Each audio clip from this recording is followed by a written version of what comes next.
Hay un profundo silencio en las Escrituras, un velo que cubre casi 2 décadas de la vida de aquel que dividiría la historia en un antes y un después. ¿Qué le sucedió a Jesús entre los 12 y los 30 años? ¿Cómo vivió el Hijo de Dios la vida cotidiana de un hombre común antes de comenzar su ministerio? Bienvenido al canal Caminos Cristianos. En el episodio de hoy profundizaremos en uno de los mayores y más fascinantes misterios de la fe, los años ocultos de Jesús en Nazaret. Pero antes de sumergirnos en este viaje de revelación, tengo una invitación especial para ti. Si buscas una comprensión más profunda de la palabra, suscríbete a nuestro canal para unirte a nuestra comunidad. Y por favor, comenta abajo desde qué ciudad nos estás viendo. Nos llena de alegría y nos anima enormemente saber el alcance de la luz de este mensaje. Ahora, prepara tu espíritu. La historia que estás a punto de escuchar rara vez se cuenta. El eco de las palabras del niño de 12 años aún resonaba en los patios del Templo de Jerusalén, un misterio que aún perduraba en los corazones de los doctores de la ley. Habían presenciado una sabiduría que superaba su edad, una autoridad que no provenía de ninguna escuela. La expectativa natural, según la lógica humana, sería que semejante prodigio permaneciera en la ciudad santa para ser moldeado y preparado para un gran destino en Israel. Sin embargo, el siguiente acto de Dios fue el silencio. En lugar de aclamación, hubo un regreso. En 1960, lugar de prominencia, oscuridad. El viaje de regreso a las colinas de Galilea fue un descenso deliberado del escenario histórico a las alas de la vida cotidiana. El mundo religioso de Israel, que por un instante había vislumbrado una luz deslumbrante, se quedó mirando hacia las sombras, inconsciente de que el plan divino ahora requería no manifestación, sino ocultación. El Mesías no se forjaría bajo los focos, sino en el anonimato de Nazaret. Nazaret. El nombre en sí era apenas un susurro, carente de gloria o mención en las grandes crónicas de Israel. No era una ciudad de sacerdotes como Hebrón, ni una fortaleza de reyes como Jerusalén. Era una aldea enclavada en las colinas, un conjunto de casas sencillas, cuyo polvo cubría los pies de agricultores y artesanos. Su insignificancia era tan notoria que cristalizó en un dicho desdeñoso: ¿puede algo bueno salir de Nazaret? Esta pregunta no era meramente geográfica, sino una afirmación teológica sobre las expectativas humanas. Representaba todo lo que el mundo consideraba débil, común e indigno. Y fue precisamente en este terreno de irrelevancia donde se plantó la semilla del cielo.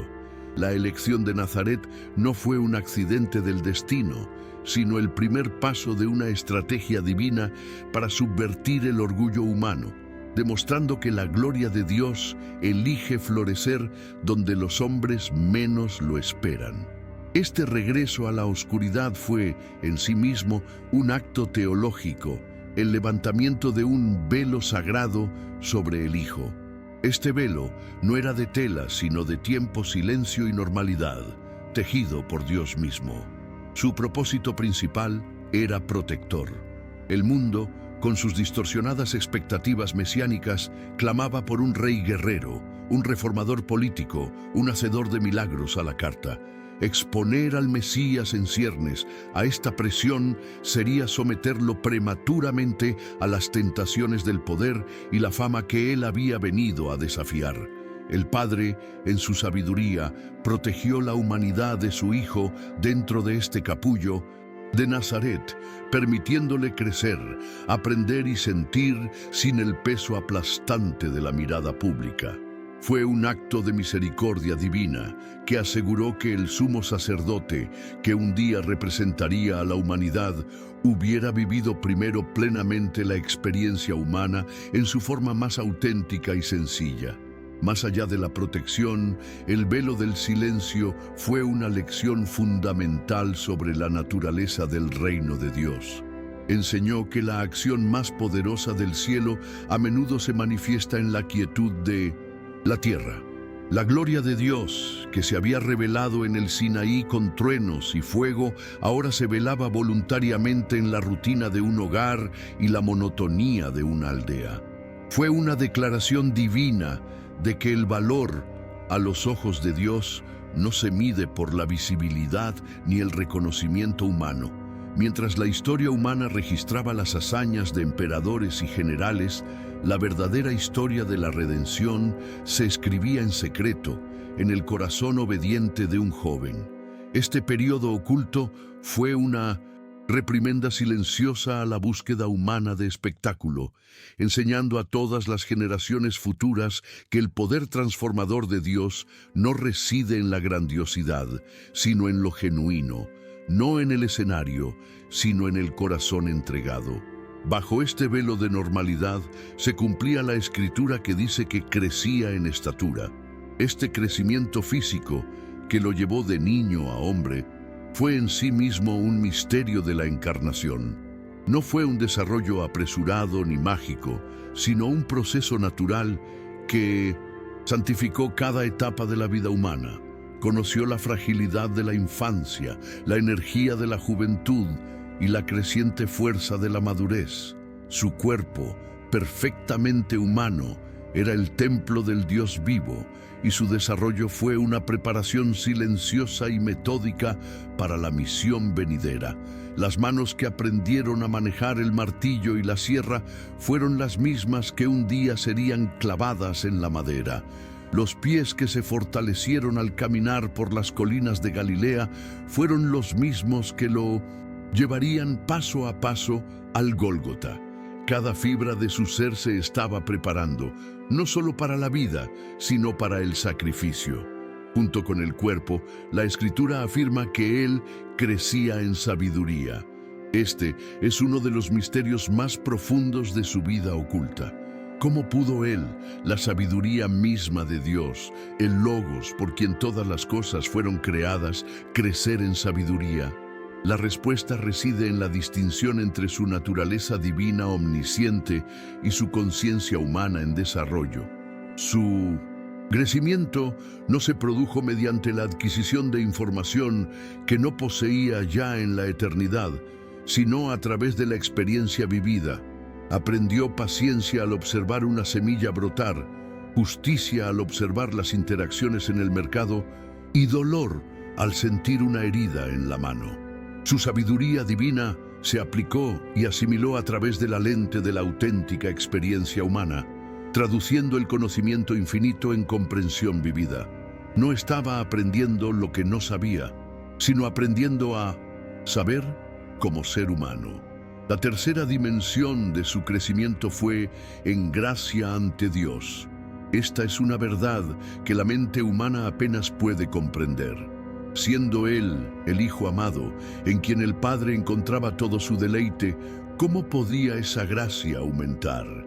La respuesta no reside en una variación del amor del Padre, que era infinito e inmutable, sino en la respuesta humana del Hijo.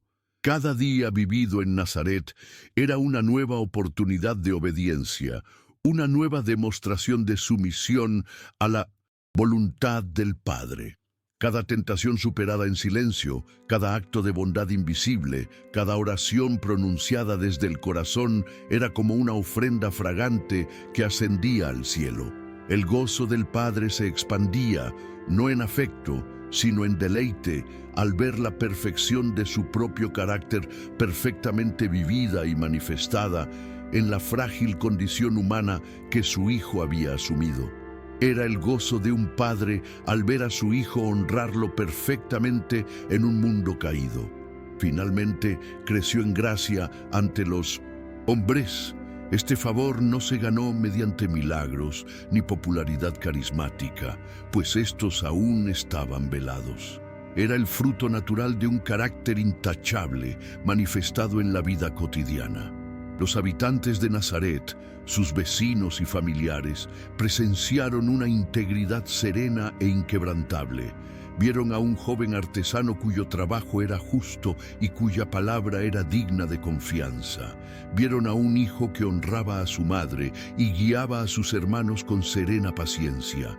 Vieron una presencia que no participaba en chismes, que no alimentaba conflictos, sino que traía una paz inexplicable. La santidad de Jesús no era intimidante ni distante, era accesible y servicial. La gente se sentía atraída por su bondad, incluso sin comprender su origen. Era una gracia que brotaba de la humanidad más pura y humilde. El fluir de la vida en Nazaret, con sus estaciones de siembra y cosecha, también estuvo marcado por la finitud humana. En un momento no registrado en las Escrituras, durante estos largos años de silencio, la presencia de José, el justo carpintero que había servido como guardián y primer maestro del Mesías, se desvanece de la historia.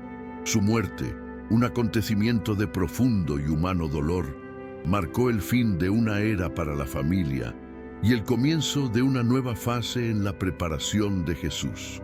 Como primogénito, según la ley y la costumbre, la responsabilidad del sustento del hogar recayó sobre sus hombros. El taller, antaño un lugar de aprendizaje bajo la atenta mirada de su padre, se convirtió en su dominio. Ahora era el apoyo de su madre María y el modelo a seguir para sus hermanos menores. El peso de esta responsabilidad era real, una prueba diaria de fidelidad vivida fuera de la mirada pública. Al dedicarse al taller, Jesús abrazó plenamente el oficio de tectón.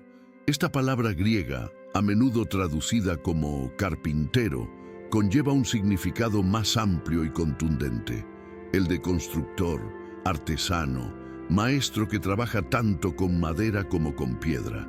La vida de 1900 Jesús se convirtió en una rutina de trabajo físico exigente, que requería no solo fuerza, sino también inmensa paciencia y precisión.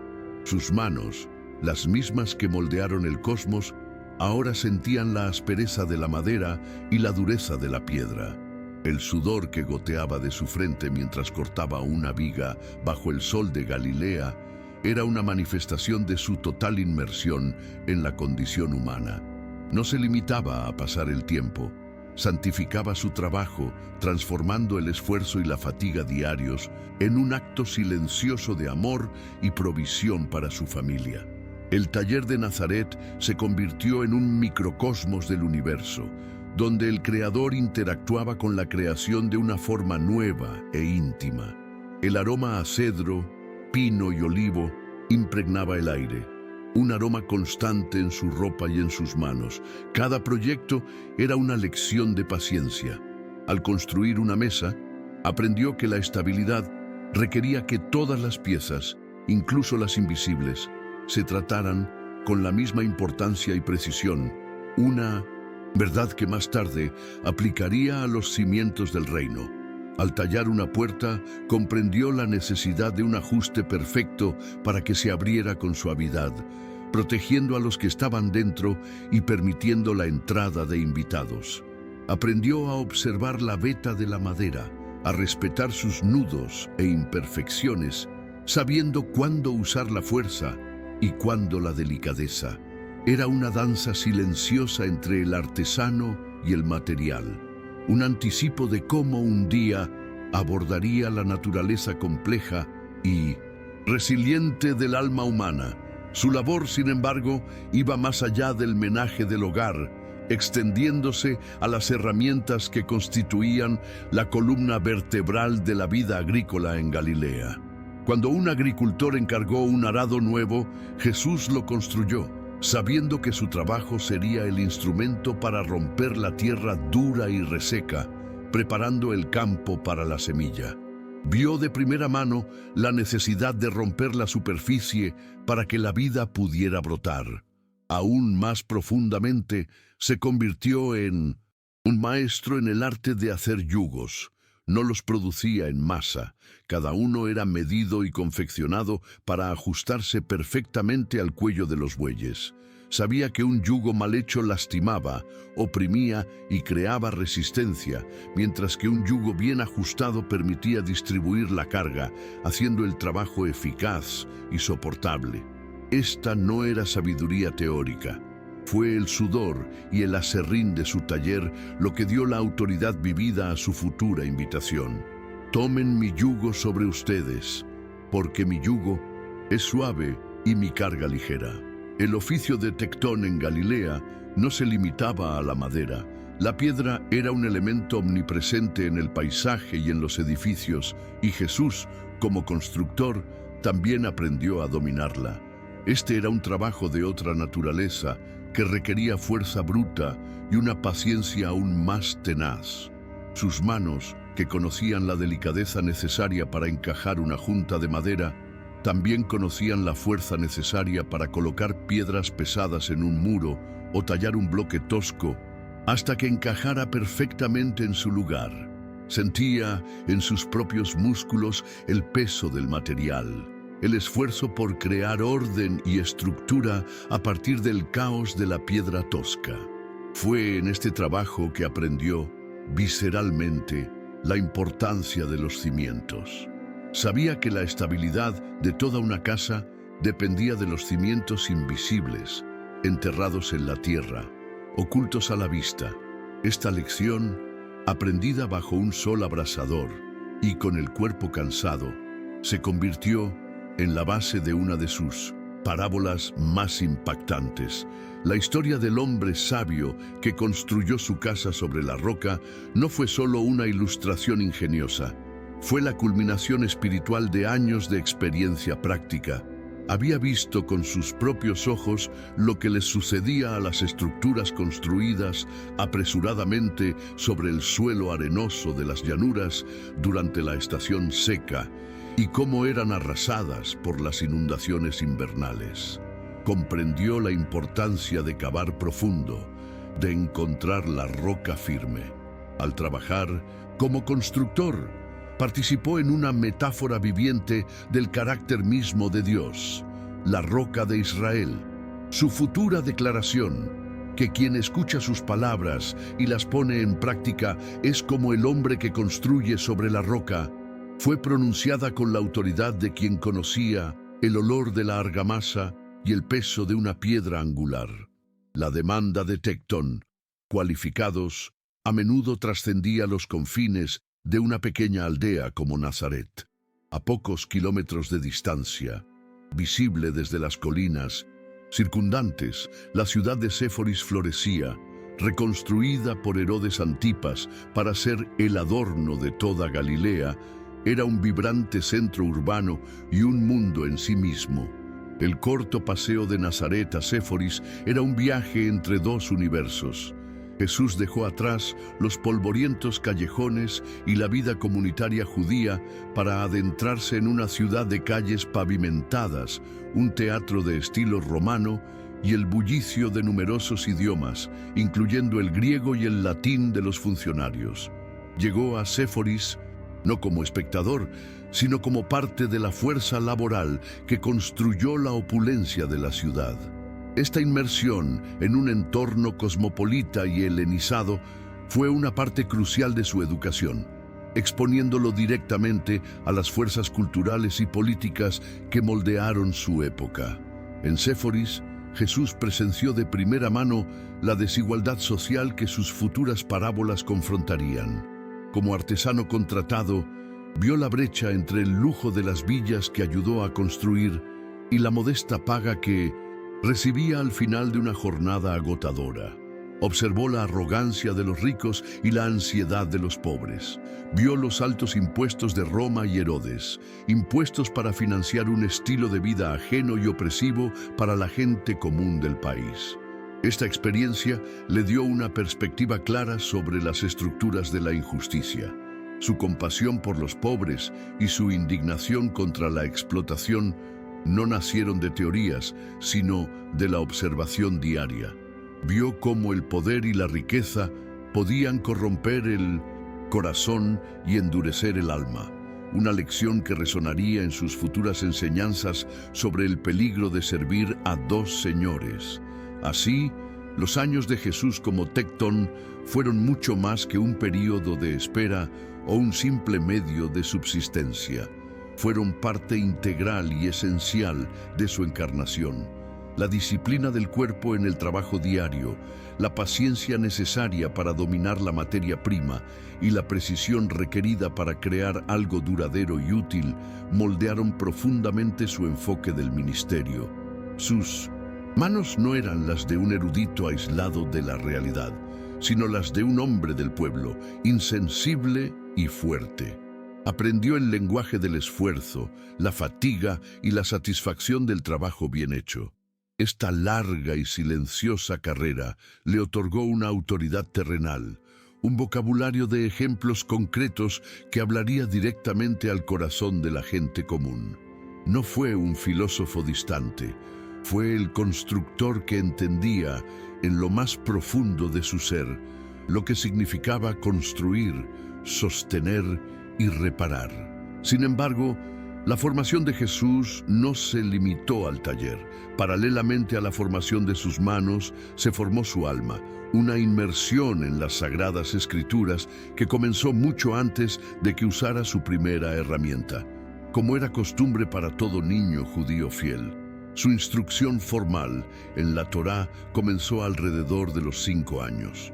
La modesta sinagoga de Nazaret, un edificio sencillo comparado con la magnificencia del templo, se convirtió para él en el lugar más importante del mundo. Allí, escuchó las palabras de la alianza, las historias de los patriarcas, las leyes de Moisés y las promesas de los profetas. Para otros niños, era una lección para memorizar. Para Jesús, era el sonido de la voz de su propio Padre resonando a través de los siglos, una historia familiar que había venido no solo a aprender, sino a completar. El proceso de aprendizaje para el joven Jesús, aunque seguía la metodología tradicional de repetición y memorización, era, en esencia, una experiencia radicalmente diferente a la de sus compañeros. Para los demás niños de Nazaret, memorizar las genealogías o las complejas leyes de pureza del Levítico era un acto de disciplina, un deber religioso que debía cumplirse. Para Jesús, era un acto de reconocimiento. A medida que las palabras de la Torá se formaban en sus labios y se fijaban en su mente humana, su espíritu las reconocía como un eco de su propia naturaleza eterna. No estaba descubriendo un Dios extraño, estaba redescubriendo el lenguaje de su propio hogar. Cada mandamiento, cada promesa, cada relato era una reconexión con la voluntad del Padre, que conocía desde antes de la fundación del mundo. Memorizar, por lo tanto, no era una carga, sino un acto de comunión que alineaba su conciencia humana con la verdad que Él era. Por esta razón, su relación con las Escrituras no era de obligación, sino de puro deleite. El salmo que describe al hombre bienaventurado, cuyo deleite está en la ley del Señor y que medita en ella día y noche, era la biografía de su alma. Mientras otros jóvenes ansiaban que terminara la lección para poder correr y jugar, Jesús encontró en los rollos sagrados un profundo placer y satisfacción que el mundo exterior no podía ofrecer. Se maravilló de la sabiduría contenida en los proverbios, sintió el dolor y la esperanza en los salmos, y vio el plan redentor de Dios desplegarse en las narraciones históricas. Las Escrituras no eran un libro de reglas para él, sino una carta de amor de su Padre, una fuente inagotable de vida, verdad y alegría. Este deleite era el secreto de su profundidad, el manantial que nutría su alma día tras día en Nazaret. En la sinagoga, durante la reunión sabática, la comunidad se sentaba a escuchar la porción semanal de la ley y los profetas. Jesús, ya joven, ya no era un simple estudiante, sino un participante atento y reverente.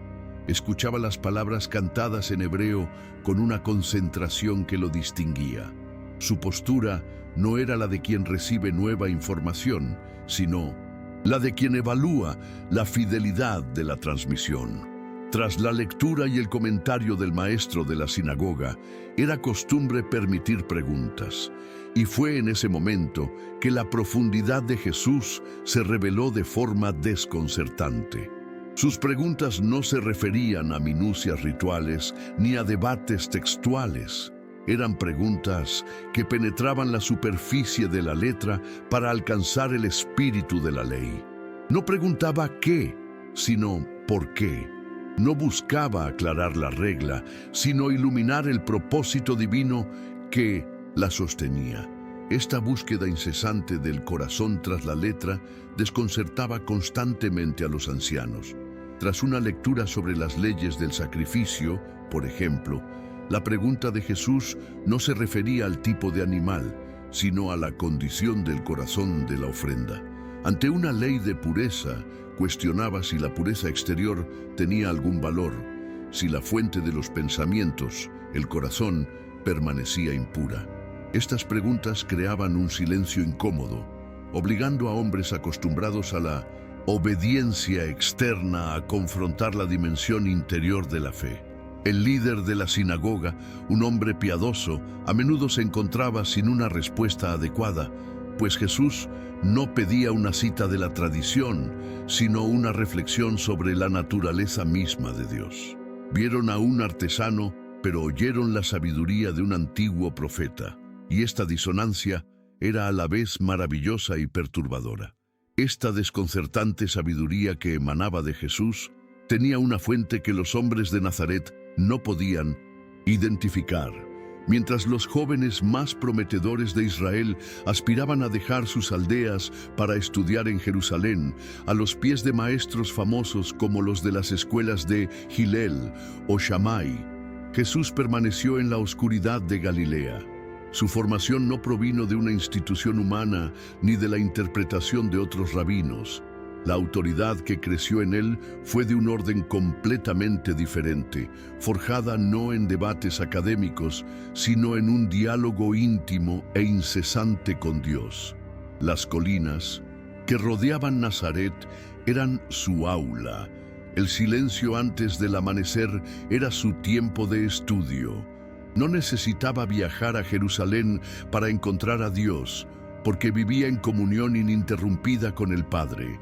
Su autoridad no provenía del aprendizaje de la ley, sino de la conversación con el legislador. El motor de esta comunión y la fuente de esta autoridad era la práctica de la oración constante.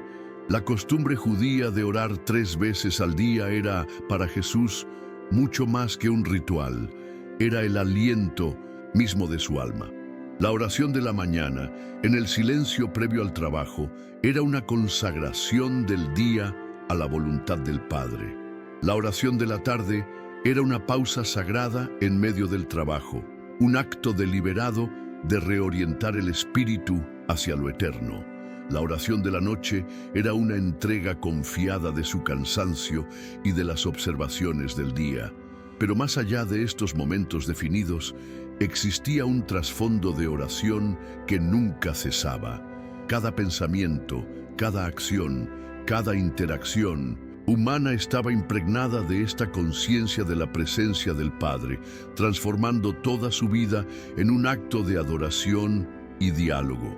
Así, al final de este largo período de formación oculta, la Torá no era algo que Jesús simplemente conocía, era algo que Él era.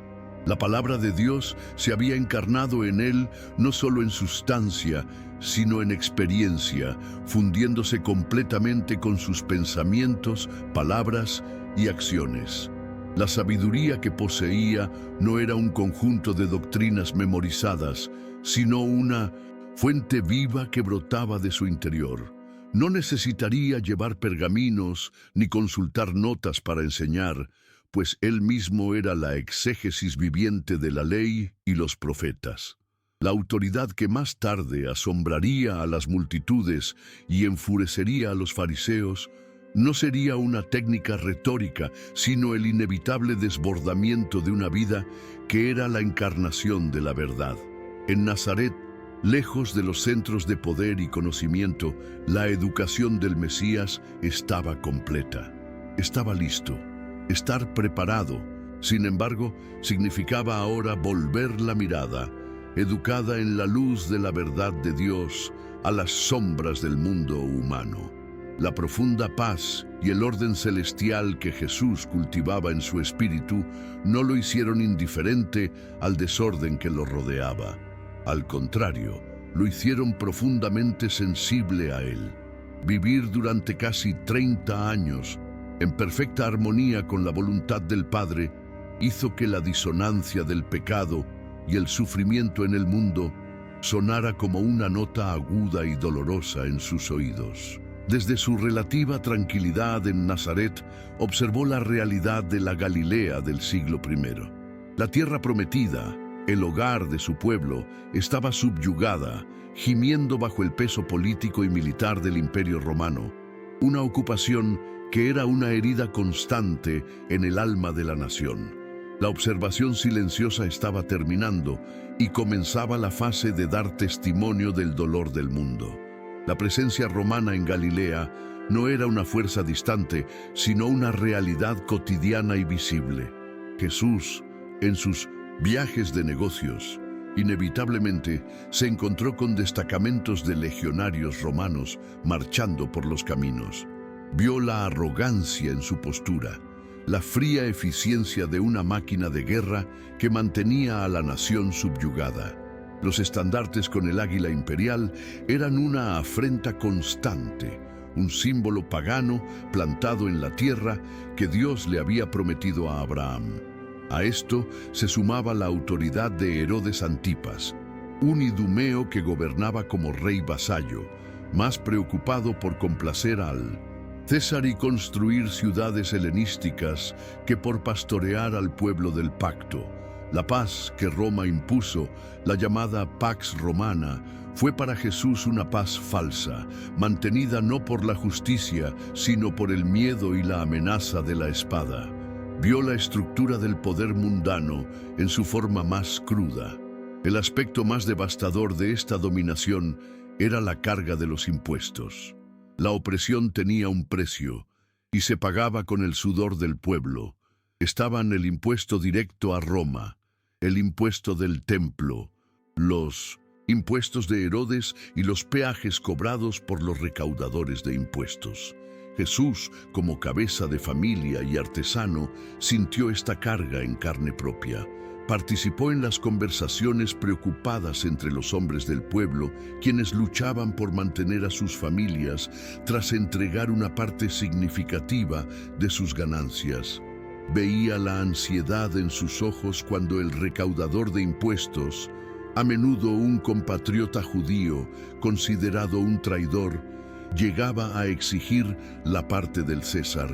Esta explotación sistemática era una fuente constante de humillación y desesperación. Y Jesús vio cómo erosionaba la esperanza y la dignidad de su pueblo, una injusticia que clamaba al cielo. Esta atmósfera de opresión y humillación dividió profundamente a la sociedad judía, generando respuestas desesperadas. En Galilea, tierra de espíritu ferviente, la respuesta más explosiva fue la de los celotes. No se trataba de una fiesta formal, sino de un sentimiento ardiente, una convicción susurrada de que la única respuesta a la espada romana era la espada judía. Jesús, moviéndose entre la gente, percibió esta furia contenida. Escuchó las historias contadas en voz baja sobre los héroes del pasado y los mártires recientes que se negaron a doblegarse ante el César. Vio en los ojos de algunos hombres la impaciencia de una fe que anhelaba un Mesías guerrero, un líder que purificara la Tierra Santa con fuego y expulsara a los invasores paganos. Comprendió el origen de esta ira. Era una reacción a la profanación de su fe y la violación de su dignidad. Sin embargo, con su visión que trascendía las apariencias, Jesús vio la tragedia que se escondía en el camino de los celotes. Reconoció su celo, pero vio que estaba mal dirigido. Luchaban contra el enemigo equivocado. Creían que la libertad de Israel vendría de la derrota de las legiones romanas.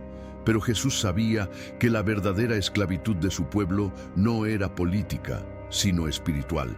La raíz de la opresión no residía en Roma, sino en el corazón humano, cautivo del pecado y del miedo a la muerte. Sabía que la violencia solo generaría un ciclo interminable de más violencia, que culminaría en la destrucción final de la nación. La revolución que él había venido a liderar era de una naturaleza completamente diferente, una que no derrocaría tronos terrenales por la fuerza, sino que transformaría los corazones desde adentro mediante el poder del amor sacrificial. En oposición directa al camino de la violencia, Jesús observó la respuesta de los fariseos. Su estrategia no era la de la espada, sino la de la separación. Ante la amenaza de la cultura pagana y la dominación romana, propusieron refugiarse en una fortaleza de pureza ritual. Su objetivo era construir un cerco de tradiciones e interpretaciones orales alrededor de la Torá, para asegurar que Israel no fuera profanado y mantuviera su identidad como pueblo santo de Dios. Jesús los vio en las sinagogas y en las plazas con su visible devoción, su meticulosa observancia del sábado y sus abluciones ceremoniales. Reconoció la sinceridad inicial en muchos de ellos, un deseo genuino de agradar a Dios y de tomar en serio cada letra de la ley, por pequeña que fuera, en una época de creciente laxitud espiritual. Sin embargo, con la misma claridad con la que veía las fallas de los celotes, Jesús percibía el peligro en el camino de los fariseos. Vio cómo la búsqueda de la pureza externa se había convertido, para muchos, en un sustituto de la transformación interior. La religión se había convertido en una exhibición de rectitud, alimentando el orgullo espiritual y un desprecio velado por la gente común que no cumplía con sus rigurosas normas.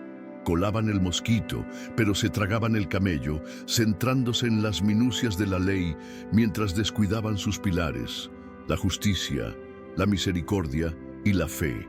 Esta fe distorsionada, que creaba cargas pesadas en lugar de ofrecer alivio, era una de las fuentes más profundas de la santa indignación que silenciosamente se formaba en el corazón de Jesús. Era una distorsión del carácter de su Padre. Existía una tercera vía, la más poderosa y políticamente astuta de todas, la de los saduceos. Aunque su base de poder residía en el templo de Jerusalén, su influencia se extendía por toda la nación. Jesús, al observar la estructura de poder en Israel, los vio como maestros del compromiso. Eran la élite sacerdotal, la aristocracia que había elegido la colaboración con Roma como medio de supervivencia y prosperidad. No luchaban contra el poder pagano ni se separaban de él. Lo administraban. A cambio de mantener su autoridad sobre el templo y sus lucrativos negocios, garantizaban el orden y la lealtad del pueblo al César. Para ellos, la religión era una cuestión de poder, herencia y pragmatismo. Su teología, que negaba la resurrección y el mundo espiritual, reflejaba a la perfección su cosmovisión. Lo que importaba era el poder y la riqueza que pudieran acumular en el presente. A los ojos de Mindorsit, Jesús, la corrupción de los saduceos era la más insidiosa de todas, pues se revestía en las vestiduras sagradas del sacerdocio. Si el error de los celotes era la violencia y el de los fariseos el orgullo, el error de los saduceos era el cinismo materialista. Habían vendido la esperanza de Israel a cambio de seguridad política. Habían transformado la casa de oración de su padre en un instrumento de poder temporal y apaciguamiento del opresor. Eran los pastores que, para mantener su estatus, habían hecho un pacto con los lobos. Esta disposición a sacrificar la verdad eterna en el altar de la conveniencia terrenal representó el punto más bajo de la apostasía del liderazgo de Israel. La santa indignación de Jesús se profundizó al ver cómo quienes deberían haber sido los guardianes de la fe se convertían en sus principales profanadores, vacíos de esperanza y carentes del verdadero poder de Dios. Y en medio de todas estas corrientes e ideologías, en el centro de la vorágine, estaba el pueblo. La masa de hombres y mujeres comunes, agricultores, pescadores y artesanos, que no podían permitirse el lujo de participar en debates teológicos ni conspiraciones políticas. Jesús vivía entre ellos, era uno de ellos. Vio la confusión en sus ojos, abrumados entre las exigencias de Roma, las cargas de los fariseos y la indiferencia de los saduceos. Eran ovejas sin pastor, cansadas y abatidas, buscando en vano un alivio que no llegaba. Vio su fe sencilla, su lucha diaria por la supervivencia y su esperanza inquebrantable en el Dios de sus padres, a pesar del fracaso de sus líderes. El corazón de Jesús no se inclinaba hacia palacios ni escuelas rabínicas, sino hacia estas personas, los pobres de espíritu, los hambrientos de justicia, los verdaderos herederos del reino que él había venido a proclamar. Fue al presenciar este panorama completo, la opresión externa y la corrupción interna, el fracaso de todas las soluciones humanas y el sufrimiento del pueblo amado de Dios, que la santa indignación en su interior alcanzó su plenitud. Era un dolor y una rabia perfectamente unidos, rabia contra la injusticia que deshonraba el nombre de su padre y dolor compasivo por las heridas infligidas a sus hijos. Esta fuerza, moldeada en silencio durante años de observación, no era destructiva, sino creativa. Fue la energía que lo preparó para su misión. No vendría a unirse a una facción, sino a ofrecer un camino completamente nuevo. No vendría a remendar el sistema religioso roto, sino a inaugurar una nueva alianza. La santa indignación fue el fuego que lo impulsaría a purificar el templo, y la compasión fue el agua viva que ofrecería a los sedientos. Su plena conciencia del conflicto de Israel y la santa indignación que ardía en su pecho no se vivieron en el aislamiento monástico, sino en la crisol de a diario comunidad vida. En un pueblo como Nazaret, con sus casas apiñadas y sus lazos de parentesco entrelazados, la privacidad era un concepto prácticamente inexistente. Era imposible vivir en el anonimato. Cada acción era observada, cada palabra podía ser escuchada, cada alegría o tristeza se compartía colectivamente. Jesús, el Hijo de Dios, estaba plenamente inmerso en esta realidad. No era una figura distante ni enigmática, era una presencia familiar, conocida por todos desde la infancia. Era el Hijo de María, el hermano de Santiago. Esta inmersión en la red de relaciones humanas fue parte fundamental de su preparación, enseñándole a amar, servir y tener paciencia en el contexto más inmediato y desafiante de todos, su propio vecindario. El círculo más íntimo de esta comunidad era su propio hogar. Allí experimentó la compleja dinámica de una familia. María, su madre, lo observaba con un corazón que albergaba tanto el recuerdo de un anuncio angelical como la realidad de un hijo que ahora era la cabeza de la familia. Ella vio su rectitud, su fuerza serena, y se maravilló del misterio que habitaba bajo su techo. A su lado crecían sus hermanos, Santiago, José, Simón y Judas, y también sus hermanas. Para ellos, Jesús era el primogénito, el ejemplo, el proveedor. Compartían con él su pan, su trabajo y sus conversaciones alrededor de la lámpara por la noche. Lo amaban como a un hermano, pero la comprensión plena de su identidad única aún les era velada. Esta familiaridad a veces era una barrera para la fe, un testimonio de la verdad de que un profeta no puede ser honrado en su propio hogar. Su inmersión en la comunidad no se limitó a la familia y el trabajo. Jesús participó activamente en los ritos que marcaban el ciclo de la vida humana. Estuvo presente en las bodas, celebraciones que en Galilea podían durar varios días, llenas de música, danza y vino.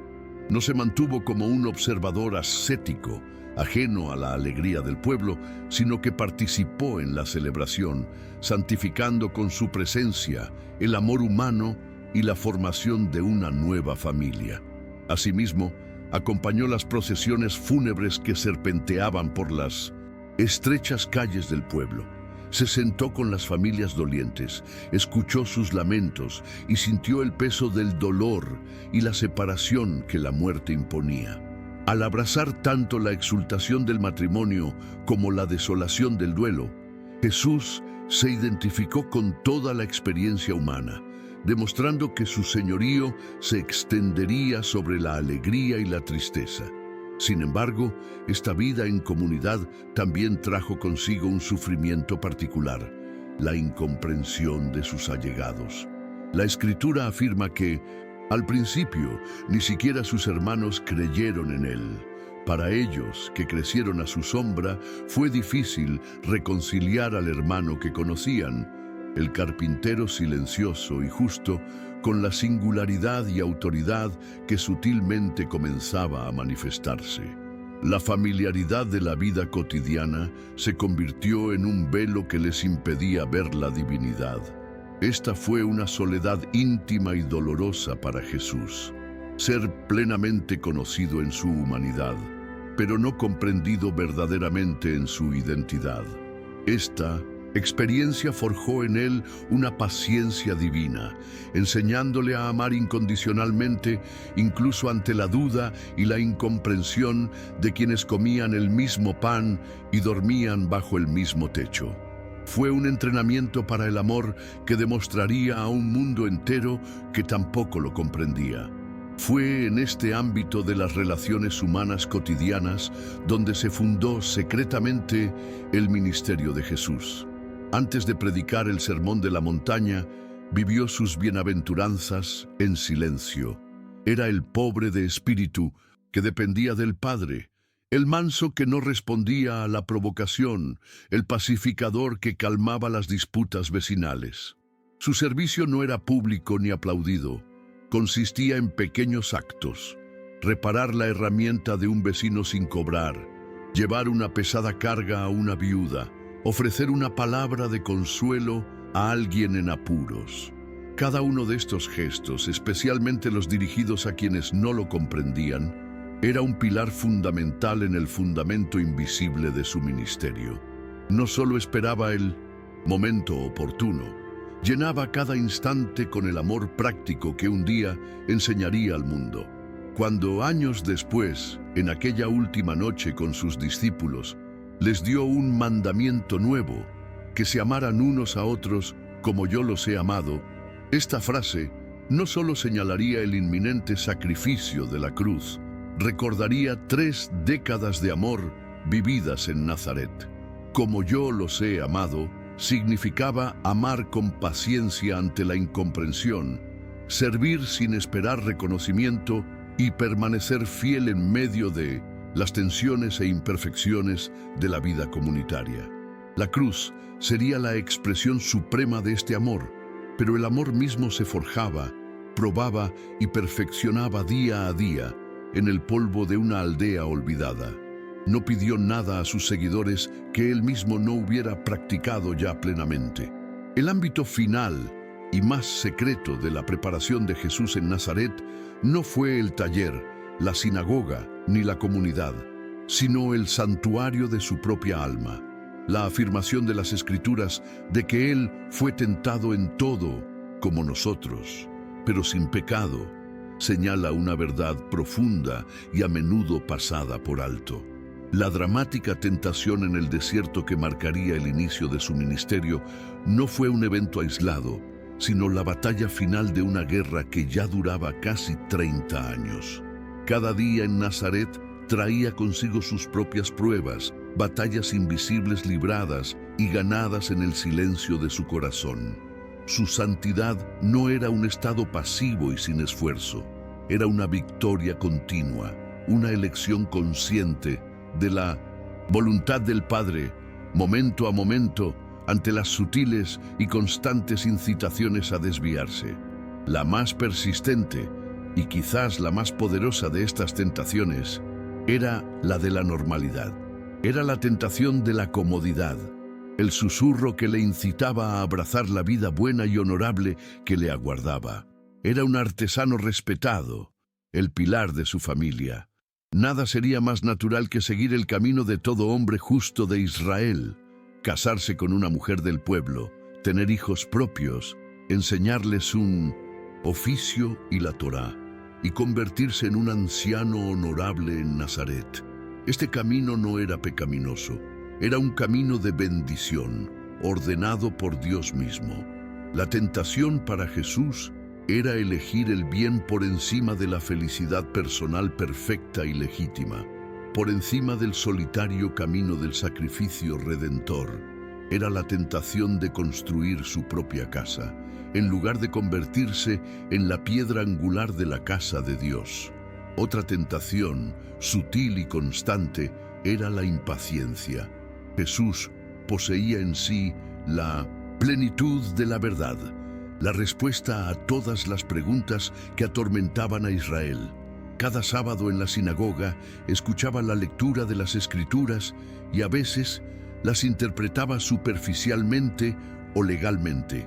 Conocía con absoluta claridad el verdadero significado de la letra, el corazón del Padre tras la ley. La tentación era levantarse y corregir, revelar la verdad en su totalidad y poner fin a la ignorancia espiritual que veía a su alrededor.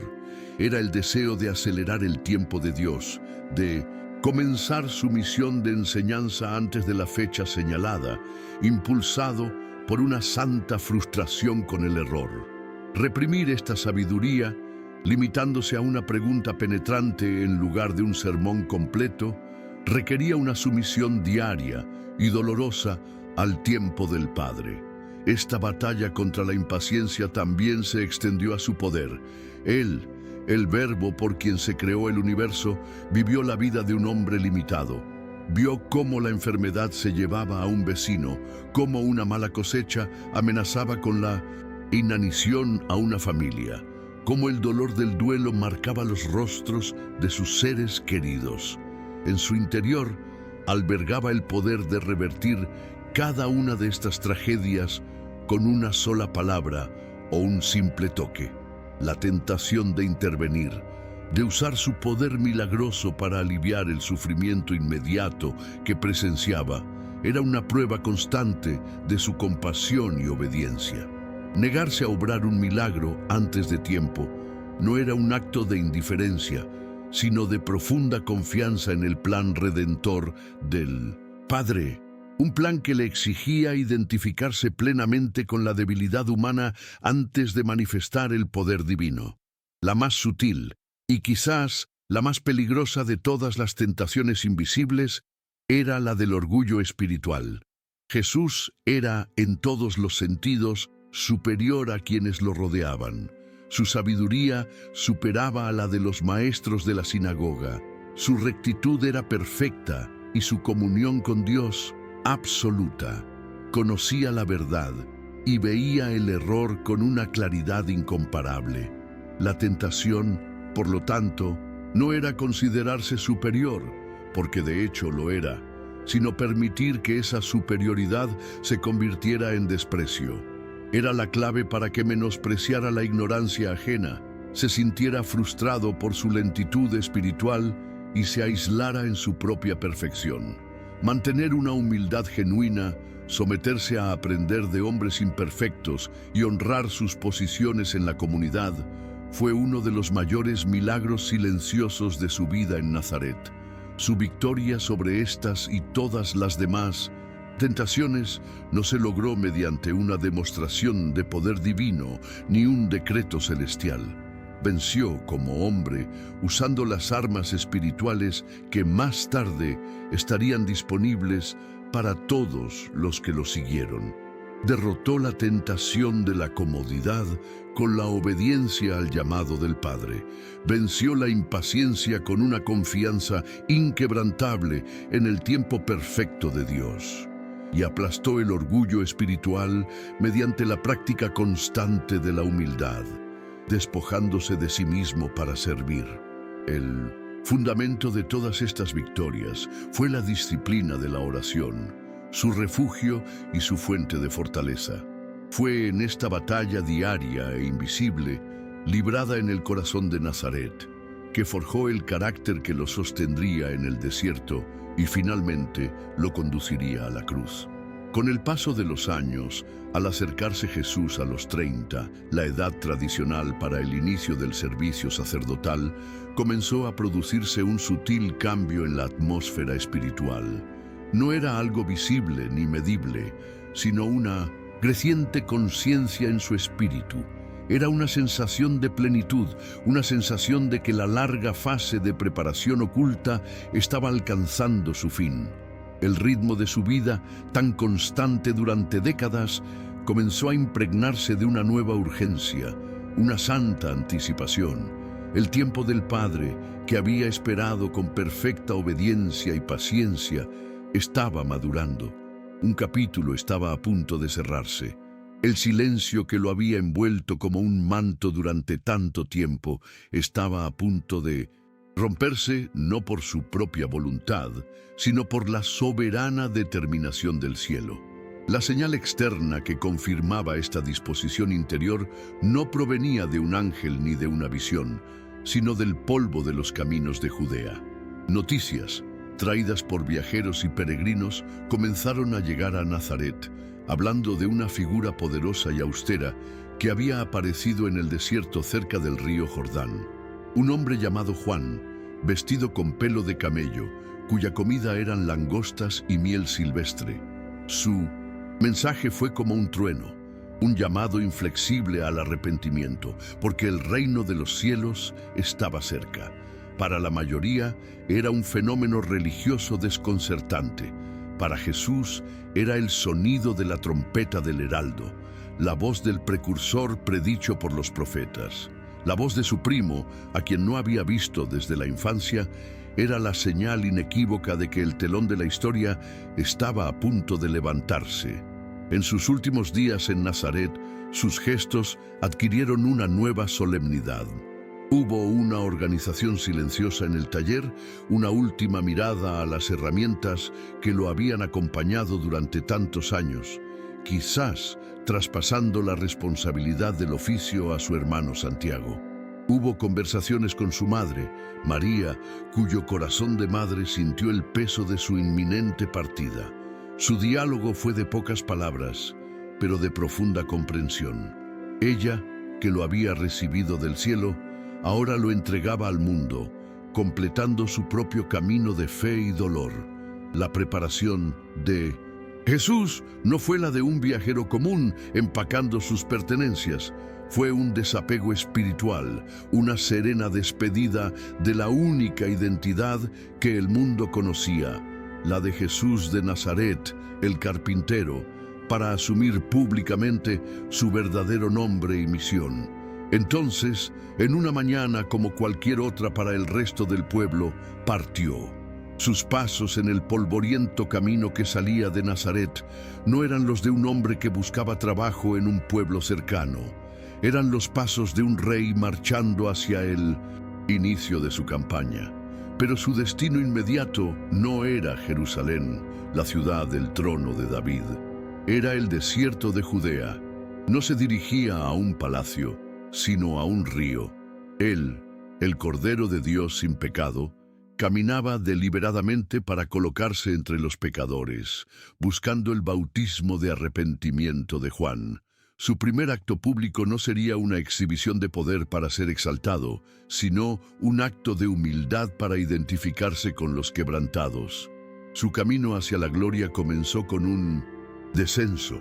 Cada paso que se alejaba de Nazaret era un acto deliberado de desapego y un punto sin retorno. Las conocidas colinas de Galilea, que habían sido el telón de fondo de su infancia y juventud, se convertían ahora en un recuerdo. Con ellas, la vida protegida, la predecible rutina del trabajo, la tranquila comodidad del hogar y el anonimato se esfumaron. Estaba dispuesto a cambiar la seguridad por la vulnerabilidad, el silencio por la controversia. Sabía que, una vez que se presentara ante Juan en el Jordán, el velo se rasgaría para siempre. Se convertiría en una figura pública, un objeto de esperanza para algunos, escándalo para otros y odio para los poderosos.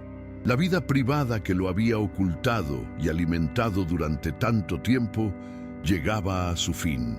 El carpintero cedía el paso a Cristo. Este viaje hacia el sur no fue solo un viaje, sino una procesión sacerdotal. Él, el verdadero sumo sacerdote, caminaba hacia el altar de la historia. Este altar, en ese momento, no era la cruz, sino las aguas del Jordán, donde comenzaría públicamente su identificación con los pecadores. Él era la ofrenda perfecta, avanzando deliberadamente hacia el lugar de su sacrificio inicial. Toda la historia de la redención, desde la promesa en el Edén hasta los sacrificios en el tabernáculo y el templo, convergía en ese hombre solemne, en ese camino polvoriento. Los cielos, que habían permanecido en silencio durante tanto tiempo, ahora observaban con solemne expectación. El Cordero de Dios, preparado en secreto durante 30 años, se acercaba al comienzo de su ofrenda pública para la salvación del mundo. Los años de silencio, por tanto, llegan a su fin. No fueron un interludio vacío, sino la forja donde se templó el carácter del Salvador, el aula donde la sabiduría divina se humanizó y el campo de batalla donde la santidad se defendió victoriosamente. Fue el periodo en el que Dios enseñó al mundo que las obras más grandes se realizan en secreto y que la verdadera fuerza se perfecciona en la oscuridad. La obediencia de Jesús en Nazaret fue tan crucial para la redención como sus milagros en Galilea o su sacrificio en Jerusalén. Aquel que ahora caminaba hacia el Jordán no era un hombre que se embarcaba en una misión, sino un rey victorioso, ya probado, listo para la manifestación pública de un reino establecido en la quietud de la vida cotidiana. El silencio de Dios estaba a punto de convertirse en un trueno.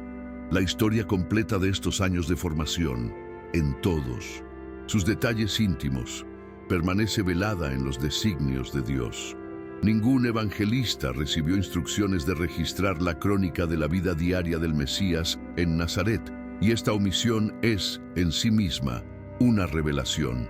Es un testimonio de la soberanía divina que decide qué revelar y qué ocultar. Este velo enseña a la humanidad que el crecimiento más significativo a menudo ocurre lejos de la aclamación y el reconocimiento públicos. La vida espiritual de cada persona es, en su mayor parte, un viaje silencioso, una historia que solo Dios conoce en su totalidad. El silencio de las Escrituras sobre este período no es una invitación a la especulación, sino un llamado a la adoración, una invitación a confiar en que los métodos de Dios, incluso cuando están ocultos, son siempre perfectos y tienen un propósito. Contemplar estos años ocultos debería, por tanto, generar en nosotros una profunda reverencia. Nos revela la naturaleza de la encarnación de una manera que los milagros públicos no pueden. Nos muestra a un Dios que no despreció el proceso humano de crecimiento, sino que lo abrazó y lo santificó. La divinidad de Jesús no lo eximió de los dolores, las limitaciones y las sencillas alegrías de la vida humana. Al contrario, fue el telón de fondo que dio a cada momento un sentido eterno. En Nazaret, el Dios eterno aprendió la obediencia como hijo, sintió el cansancio como trabajador y sufrió la incomprensión como hermano. No fue un actor divino en un escenario humano. Fue verdaderamente Dios y verdaderamente hombre. Y es en esta perfecta unión donde reside el poder de su mediación y la profundidad de su empatía por nuestras propias debilidades. La lección final de Nazaret, entonces, resuena en nuestras propias vidas. Cada persona atraviesa sus años de silencio. Períodos de anonimato, de trabajo no reconocido, de preparación oculta, de batallas libradas lejos de la mirada del mundo. La historia del carpintero nos enseña a no despreciar estos tiempos. Es en el Nazaret de nuestras vidas donde se forja el carácter, donde la fidelidad se prueba en las pequeñas cosas y donde se profundiza la intimidad con Dios. La grandeza en el reino de Dios no se mide por la fama ni el reconocimiento público, sino por la obediencia perseverante en los lugares ocultos, cuando solo el Padre observa.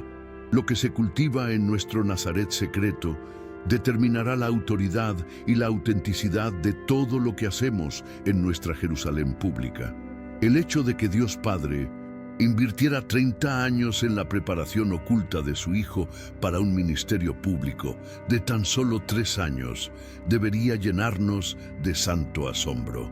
Revela la profundidad, la seriedad y la paciencia de un Dios cuyos pensamientos y métodos son infinitamente superiores a los nuestros.